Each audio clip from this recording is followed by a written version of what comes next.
Hi, my name is Kara-Leah from the Yoga Lunchbox, and today I am with Dr. Scott Lyons. Well, he's in Sydney and I'm in Auckland, but we're together on Skype, and I'm going to be talking to him about all kinds of interesting things because he is a clinical psychologist, a mind-body medicine practitioner, and he co-founded Embodied Flow Yoga with Tara Judell in 2014. And Scott, I have to say you have more letters behind your name than I think I have ever seen before. Yeah. Right? Yeah. You do. I have a lot of letters after my name, which my mom humbles me often by saying it's too much. Yeah, because you've studied a lot of stuff, right? Can you kind of give us a really brief, so not like just name some of those things so people have an idea of the breadth of your understanding? Yeah, so I started basically as a somatic movement, training as a somatic movement educator, then a somatic movement therapist in the School of Body Mind Centering. Mm-hmm. I did a training in neurodevelopmental therapy, did all my yoga training, 200, 500 hours.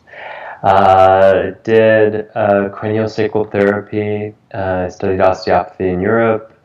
I became a clinical psychologist, did my master's also in clinical psychotherapy. I was a dancer and did an MFA in dance choreography, and also was a director and directed operas. And so I bring in a lot of art and art therapy into my practices as well. I don't even know what all the letters are anymore. Yeah, but there's a whole lot in there. I'm like, how did you find the time? So you're studying at the university level and doing the clinical psychology, and you're doing a master's, but you also have got the dance stuff, and then you've got the theatre stuff, then you've got the yoga stuff, and you've got the somatics, and you've got, the cranial sacral. Yeah. Like, that's a huge breadth of knowledge, and my sense is I can feel how it all comes together though, right? It's all one and the same. Well, that's the funny thing is I remember at the end of my clinical psychology training, which is about 7 years in the States, and I did a program that was more focused on what's called humanistic psychology. So it's really looking at the potential of a human being and relating to them as a human being as opposed to a disease or an illness or something that less than what they are and what they have the potential to continue to be, which is a really, it just so aligns with my core values. And at the end of my training, I had said to my professor, who was also my mentor, I was like, I can't believe it takes this much training to sit with someone and really be with them as one human being to another. And, there were tears streaming down my face because it's so radically, so strange to me that it really takes that much training. I mean, I have always been empathetic and connect with someone, but in the harshest of situations, when I'm sitting across from someone who's killed another human being, for example, which I've done as a therapist, and to meet them as a human being, or someone who's had just such challenging traumas in their life, and to recognize the beauty that's still in them, whatever skills and empathy I had prior, it really, that program, that training, really supported me to find even in the darkest corners where there was light. And in that, I also recognized a long time ago that to really be with someone and to meet them wherever they are as a human being, I needed more skill sets. And I needed more tools. And those tools weren't just in a clinical psychology program. They weren't just in an expressive arts therapy program. They weren't just in an osteopathy program.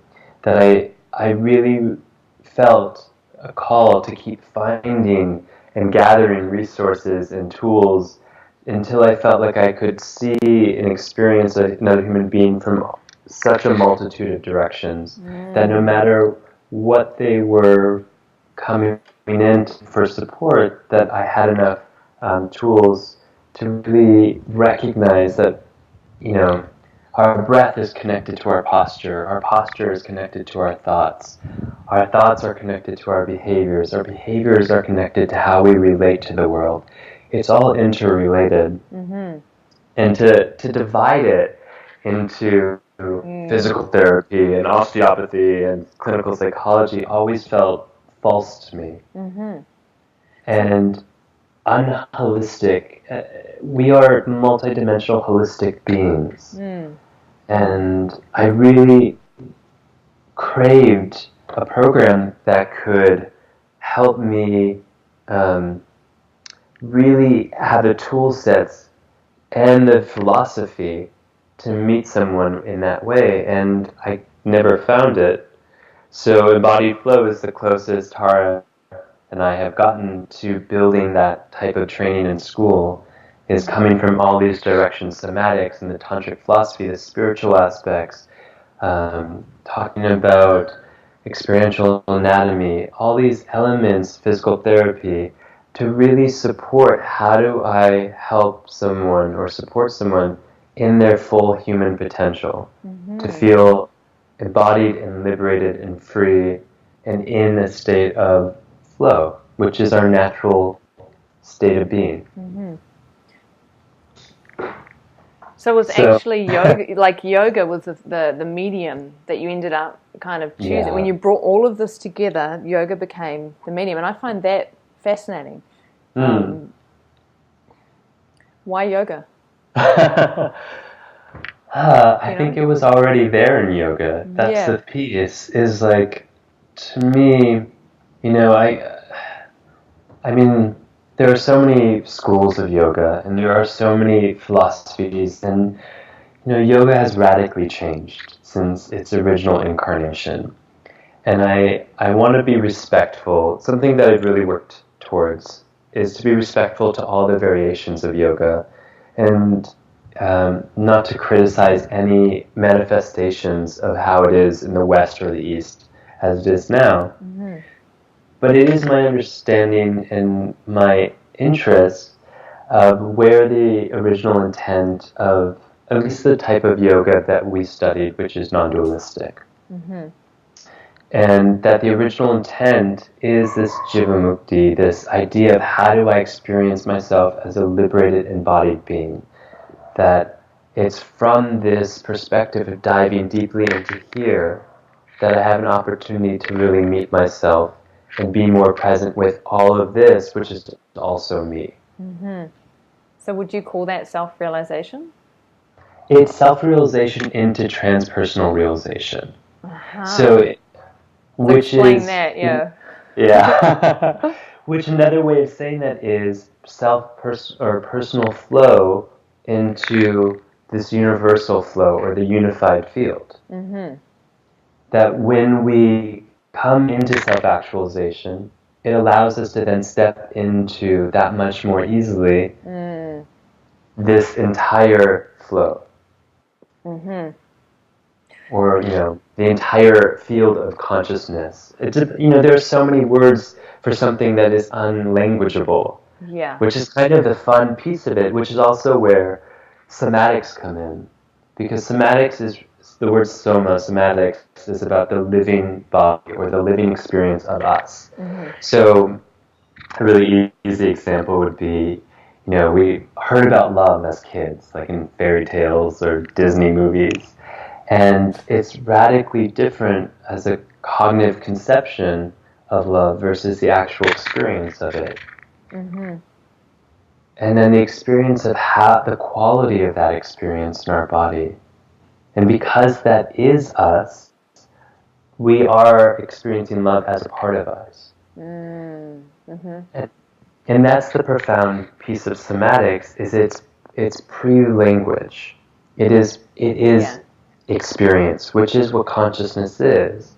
We try to create language to communicate it, which is the conception of why we have stories, is to communicate experience, to share it, and pass it along. And in that process, we might lose the clarity of the experience itself. It's like Plato's cave, right? What did you say? It's like Plato's cave. Exactly. Right? Yeah. So when somebody walks into a room, can you tell just by looking at them where they're blocked psychologically, what's going on, you know, what kind of trauma. You can't you? Like, yeah, you know what I mean? Like, you can see it, right? It's there, and you can see it to a degree. Yeah, I mean, partly why I'm laughing and turning away is because I try to. I think we all can. I don't want to say I'm specialized because I had the capacity to. And in Embodied Flow, we're really training our teachers and our practitioners to see where there already is flow, where there already is connection and support first. And that's foundation.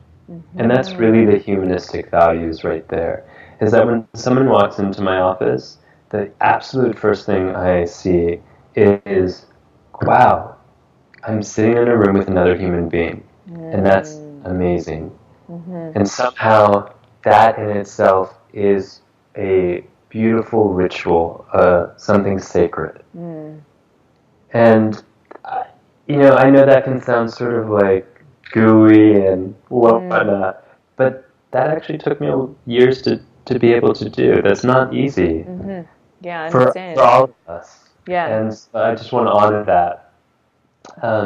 And then another layer is going, once I recognize someone's strengths, where there's already flow, where there's already connection, where they already have done an enormous amount of work, and to honor that, then I can go, okay, where's the next layer of shadow or something that's needing support?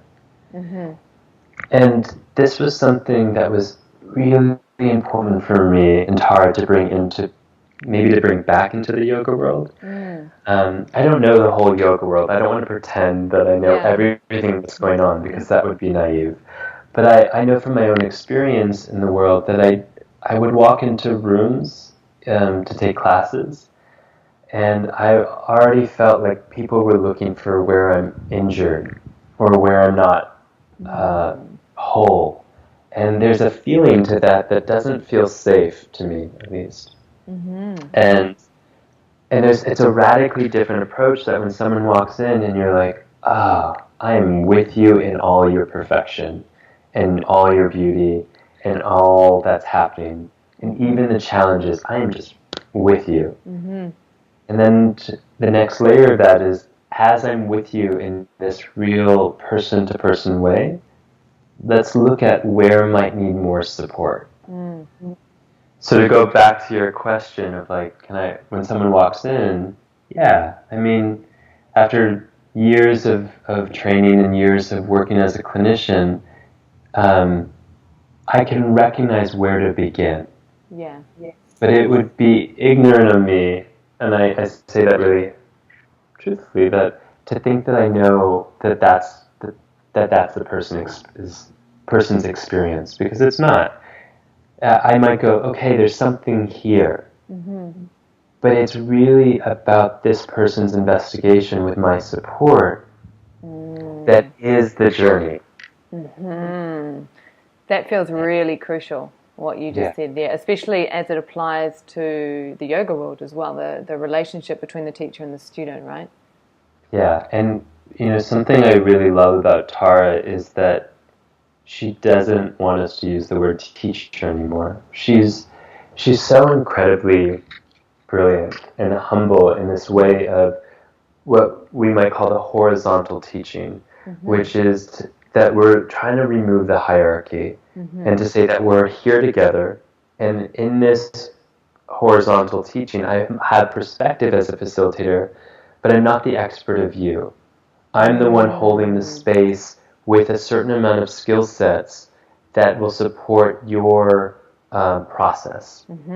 That really gives the student, the client, agency, control of their own life and their own journey and process. And that's unbelievably humbling. And it takes a lot of courage to let go of the ego of the expert. Yeah. And I will admit it is a lifelong process. But the moments when I have felt so available to give someone back their agency, their ability to recognize what's happening in them and to make choice, it is the thing that leads to a sense of purpose in that individual and a sense of clarity. I can't, just like, there's a saying that says, you can't make me feel anything. Mm-hmm. That my feelings are mine. And I can't make someone feel more embodied or to make someone feel more whole, but I can help create the environment to which, if that's their desire, to help them find that, which is the embodied experience of it. Yeah. Which means it's theirs. Do you think that's radically different from the original guru-disciple relationship? Because we don't really know, right, what it was like back then. We only have, we don't know, it's anecdotal. But if we look at, say, the 20th century and, the way that some of the greats have taught yoga over, the last 80 or 90 years, what you're saying feels like quite a departure. It might be. I mean, I would love a time machine to go back and see if it was in the translation of language that there was a different perspective. But I do think you're right that it is a little bit of a radical departure from that type of hierarchy, which in many societies it makes sense. I mean, I want to culturally recognize why it was created, and that in some culture it feels really, there's a big movement away from it as well. I think going in and teaching yoga as a Westerner, that I also need a lot of cultural sensitivity to recognize that, and this is why I do appreciate my clinical background, is because that was a huge part of the training was cultural sensitivity and recognizing and gaining and studying and gaining knowledge about what is the cultural background, why did this form, as opposed to just make a judgment on it. And I do know that it doesn't fit Taranai's ideology or sense of purpose with yoga is to have this hierarchy. And it may still work for some people, and that's totally fine. Yeah, absolutely. So when I was reading about embodied flow yoga, I mean, I've actually done a weekend workshop with Tara, so I'm aware of the work, and I absolutely loved it. Like it just blew my kidneys off, you could say, or maybe blew them up, right? Because one of the aspects of it is that you're moving from not just muscles, bones, but you're moving from different aspects. And in one of the sentences it talked about enlivening different minds of the body. Yeah. So I'd like to know more about that. Like, we've got that idea now that mind-body is all sort of one and the same. But when you say different minds, what's that mean? Yeah, that's a great question. It's interesting because my background is also as a neuroscientist, and one of the reasons I went into neuroscience is because I really wanted to. Support and find the knowledge base to support mind-body as one, or non-dualism. Yeah. And what I found is when I was studying in my integrative medicine practice was that there are two forms of sort of holistic education. One is dualistic and one is non-dualistic, even in the holistic realm. And non-dualistic is that, we can change our brain patterns we can change our body through our brain, or vice versa. That if I do a lot of exercise, I actually change the metabolism in my brain, for example, or the production of certain cells or neuropeptides, which has truth to it. And then the non-dualistic is saying actually everything is affecting everything because everything is everything. So when we talk about minds, I'm not talking about a singular place of organization of consciousness. That mind is, that all of us is the experience. And that mind is simply the organization of that experience to be recognized.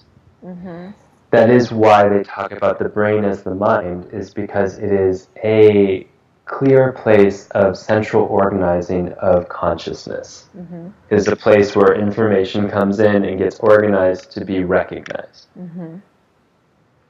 So every part of us, every cell is, which is what our brain is made up of, simply cells. Cells, right? Yeah. And while there's specific cells, every cell is actually doing that organization. It is both having a response, which is the experience, and organizing that response to make in order to make something else, to reflect on something, then make something else happen. What comes next is based on that organization. So every part of us is both experience and is both the experience and the sort of organization of that experience. And non-dualism, we could say every part of us, when it's in total health, is both the experience and the observer or witness. So if you're having an experience of intense emotion, which you are, say, stuffing down, and you're stuffing, and you're not even conscious that you're having the emotion because you're so skilled at stuffing it down. Yeah. Right? Who would that be? Not me.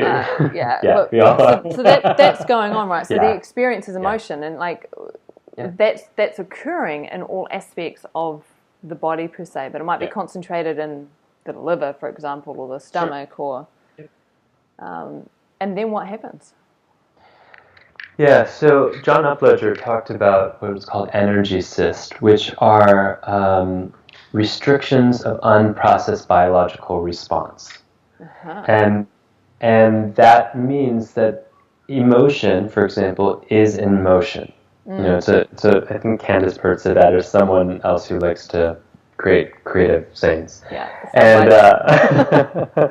And when we stagnate motion, it is the place of dis-ease. In a water system where there is stagnation, is the place where the water, you tend to get the algae and the mold and stuff like that, where the water in the ecosystem tends to fade. It is the most challenged area of the ecosystem. So it's not unsimilar, because we are nature as well, that any place where there is that stagnation of unprocessed biological energy, that is a place of dis-ease. So when we talk about liberation, we're taking these places of dis-ease or stagnation and moving them back into our natural state, which is flow. Which is why you might end up bawling your eyes out on the yoga mat unexpectedly, right? Yeah, I mean, one of the things so why we tend to cry or bawl our eyes out in yoga is because what's called implicit experience or implicit memory.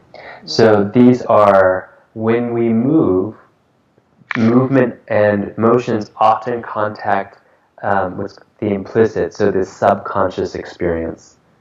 And it will connect to a whole associated network of memories that we don't typically have the time and space to access when we're doing our busy day.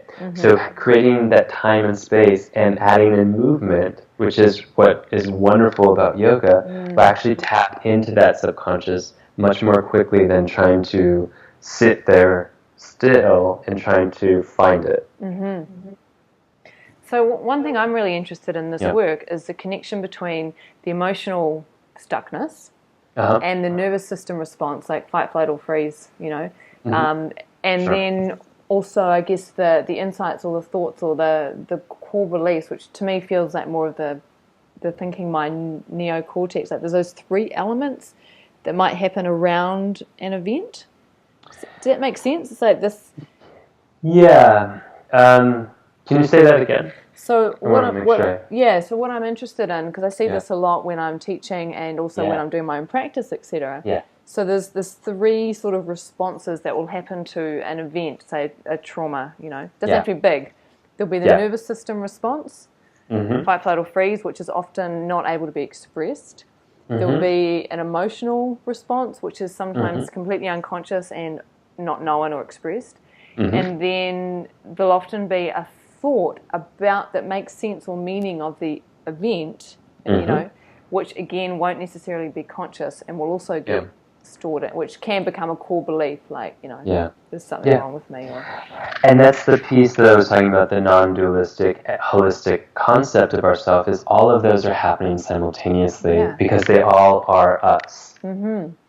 And while we may be, you know, while some channels of information might be more open, like I have more access to my emotions, but the thoughts that come along with those feelings, which are there, that channel of awareness might be more closed. Mm-hmm. And not, you know, if a channel is more closed, that doesn't necessarily mean we're not processing it through. It's just less information to move something through. Mm-hmm. And the idea is that the more channels that are open just means the more information we have to allow something to move through. Mm-hmm. That being said, when certain channels are closed, they're like, we can be blindsided to certain information. Yeah, so that can all be going on, right? And you're not even conscious of it, right? Well, I mean, to a you degree. know, what we're conscious of at any given moment is about 8% of what's happening. Mm. So, you know, going back to the minds of the experience, what you were talking about before, that the way into gaining more awareness of that other 92% is through touching into the more subconscious or the embodied implicit experience, which is what is the experience, as you're talking about your kidneys, when you actually go into and give them the awareness of the consciousness that they have. Any information that's also stored there will be able to come back into the bigger conversation of you. Mm-hmm. And that's really about what the embodiment, one of the aspects of embodiment that we're interested in, is that how do we bring more of us online to be part of the bigger conversation of self-actualized realization, or this self-consciousness, so that we can be part of the bigger conversation of consciousness. And that can be a painful experience, though, kind of. Like, to sort of point that out, like it's really painful to face the shadows and the fears and the unconscious, and that's human. I mean, that's the thing, is like to just sunbathe in bliss is cool if that's your thing, but it's not the full picture of what it is to be human. Tara and I are really interested, and because we're coming from that tantric background, that we want the full gamut of what it is to be human, which includes anger and sadness and all the aspects of what it is to be human. And to deny any aspect of being human is like, I know you can't see me, but if I were to walk around with an arm behind my back and not use something that is me, that is part of me, that's meant to be there, you know, an emotion doesn't last that long. It's maybe biochemically 60 to 90 seconds. Yeah. That's it. It's meant to be an information. It's a compass. It's a guide that is directing us. And our relationship to it is the thing that might bind us from continuing to flow. So, for example, if you don't want to think of yourself as an angry person, every time you feel anger, you're pushing it down and you're creating, again, the stagnation, the blocks, the... Well, even in what you said is a great place where we could pause and say there are 4 places that you just mentioned in one sentence that we might go into. If I don't want to think about myself as an angry person, I'd be curious to know what is an angry person. And how do we... Because no one is an angry person, we're just people. We might have more access to a feeling we call anger, or that might be a default emotion because we're unable to process sadness or happiness or disgust. And so our default emotion is anger. So we also have to go, who in our life do we see as an angry person that we're not wanting to model? And then how do we even find the humanness in them, that they're not an angry person? That was just the channel of communication that they could be within the world. Mm-hmm. I love it. How you just broke all of that down right there. Now, the reason we're having this conversation, like, I mean, we could go so deep into all these different elements, is that you're coming to New Zealand in February, right? To Kara-Leah to do a 5-day Yin immersion and teacher training, and you're doing this in conjunction with Adele Kingan. She's bringing you over. Yeah. So how does the embodied flow, what does it bring that's different to Yin? Because... Yeah, it's a great question. And I'll be really frank, because I have been interviewed a lot about this question about like, well, how is it different? And one of the things that I actually have been moving away from is answering that question and saying, what is embodied flow yin, as opposed to doing a comparison model, which feels more in line with my philosophy of going, well, they're all great, and I can't possibly know all the styles of yin because I'm just one person.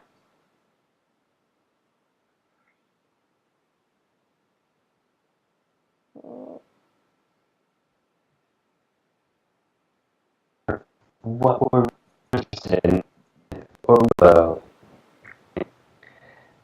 in the container of yin, is that it really allows an expansive sense of time in a real luscious space that we don't typically have. I mean, yes, the class is probably 90 minutes or something, but even in that, the amount of time we get to spend in one place with one singular focus without having to change into another shape creates a certain amount of, spaciousness. And, one of the questions I went into this training with, or in the creation of this training with, is how do I want to curate that space and time? Mm-hmm.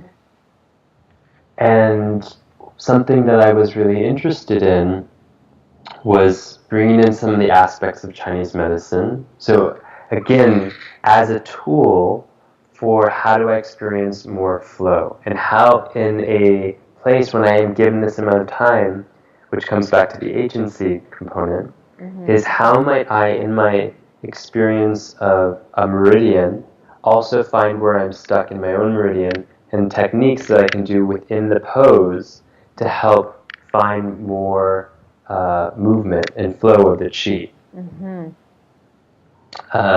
And other pieces, so in this particular training, we're looking at the meridians and embodying the meridians, as well as the fluid system, which is our natural environment, which is the environment we were conceived in and developed in for the first 9 months of our life, that then became our internal environment.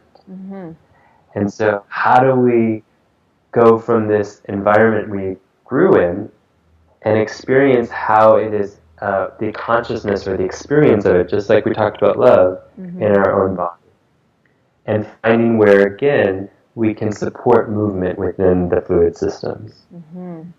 So when you're leading a class, I'm not going to say teaching, when you're facilitating a class, holding a space for yin, you're talking about the fluid body, you're talking about the meridians, etc. Is there sort of, do you guide people into micro movements? Within, absolutely. Right, that's what I'm curious about. One of the things, and maybe it's my background as a dancer, but when I was, trained and studying in Yin, I was like, I love the stillness, and there are times when I need that to just be in the movement and the flow. And there's a way in which I also need time to tap into and support a movement. And so we are bringing in both of those aspects, that there's a range of when stillness is supporting the bigger so what of what we're doing, or the why of why we're doing yin yoga, and more micro or fluid movement within that is also essential. Let's see, another component of the yin program is how we are arriving into the pose. If we're there for, let's say, 8 to 10 minutes, which is often how long we spend in a single asana, I'm really interested in, there's a way in which we can find support of the earth, support of the space, and what we call yield. And we're looking for, when are we actually supporting ourselves and receiving the support that's there, and when are we falling into or collapsing into the support. Which goes back to the philosophy that I was talking about of the horizontal, where I really want to invite people to use whatever resources are there, like bolsters or blocks, the asana, to really find and support themselves within something. So one final question on that before we close out. The difference between yielding and, say, collapsing or falling. Can you explain the difference between those two things? Yeah. I really just want to teach something right now about it. So if I were to bring my hands, even as we're sitting in our chair together. Yeah, totally. I'm up for it. Okay. So we'll just take a moment and we'll feel even the weight of our bones, our muscles, and our fluids resting into the supporting surface beneath us.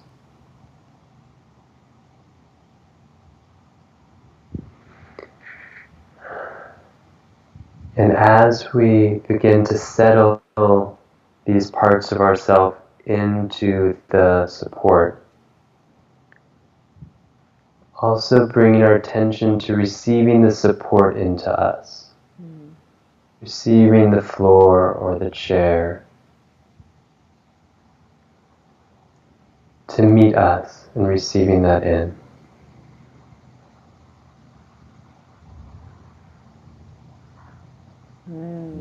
Yeah, that's it. Yeah, I feel that difference. Yeah, and that's the yield is that bridge of connection, of relationship. And if we were to sort of cut the support from us, so if we were to actually block the support, that's what we call propping, where we don't receive the resources and support around us. And if we were to give up our own sense of self and just fall into the support, if we were to lose our own agency or our sense of I, that's called a collapse. Right. And I can see how psychologically there are ways that we are in the world, and of course that's what's going to show up in the body, right? In the way that the body is in the world. Yeah. And so when we bring this into our practice of even yin yoga, we get this long extended time because I can find yield, but then there's another layer of like something even deeper, and I have to find yield again. So it's a continual practice of yielding, and then I might go, oh, I never realized, because I never had the time and support, that I'm holding in, let's say, my kidneys. My kidneys are propping. And how can I even begin to let the kidneys yield into the fluid ocean of my body? So that propping is kind of like, it's like a resistance or a slight tension in one particular, or I mean, I guess it could be the whole body, or it could be one little place. And the complexity of it is, even as we're infants, how we are supported, what's happening in our environment, what's happening in our relationship with our family, all of that plays into our capacity to feel and experience yield, which carries into our adult life.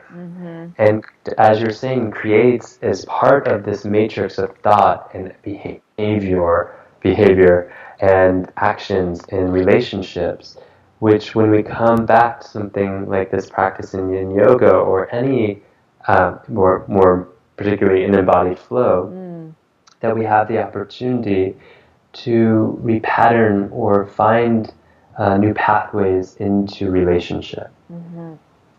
Yeah. Oh yeah, I feel that. I would love to keep talking, but I'm aware of time. That was juicy. That was good. Scott, thank you so much for sharing your time and your expertise with us. I'm sure lots of people are going to want to come and hang out with with you in Auckland, February 15th to 20th. Tara's not coming to this particular. We're sort of rotating our tours, so she'll be back next year. And Adele is going to be working with you on this one, right? Yeah, Adele will be teaching some of the classes, which is amazing. She's so brilliant. Yeah. Pleasure. Well, thank you so much for talking to the Yoga Lunchbox. Thank you. Have a wonderful evening.